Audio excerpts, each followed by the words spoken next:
இந்த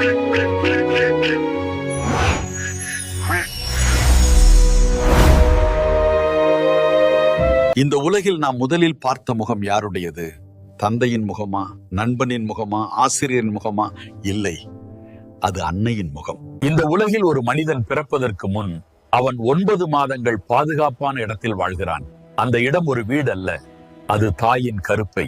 தாய் வயிறு உயிர் உருவாகும் இடம் மட்டுமல்ல, அன்பு விதைக்கப்படும் இடம். குழந்தை பேச தெரியாது, ஆனா தாய் புரிந்து கொள்வாள். குழந்தை நடக்க தெரியாது, ஆனால் தாய் தூக்கி நடத்துவாள். குழந்தை உலகை அறியாது, ஆனால் தாய் உலகத்தை அறிமுகம் செய்து வைப்பாள்.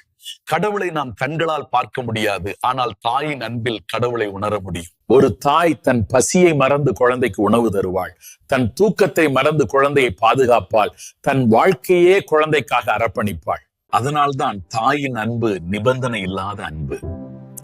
கடவுள் எல்லா இடத்திலும் இருக்க முடியாததால் தாயை உருவாக்கினார் என்று சொல்வார்கள். இந்த உலகில் நம்மை உருவாக்கியது தாய், நம்மை வழி நடத்துவது தந்தை, நம்மை உயர்த்துவது குரு. அதனால்தான் முன்னோர் சொன்னார்கள், மாதா பிதா குரு தெய்வம். உலகில் உயிர்கள் பிறக்கும் முதல் இல்லம் தாய்மை. படைப்பு நிற்காமல் தொடர வேண்டும் என்பதற்காக மனித வாழ்க்கைக்குள் இந்த புனித பொறுப்பை வைத்து அந்த இறைவனின் அன்பை நினைத்து நாம் நன்றியுடன்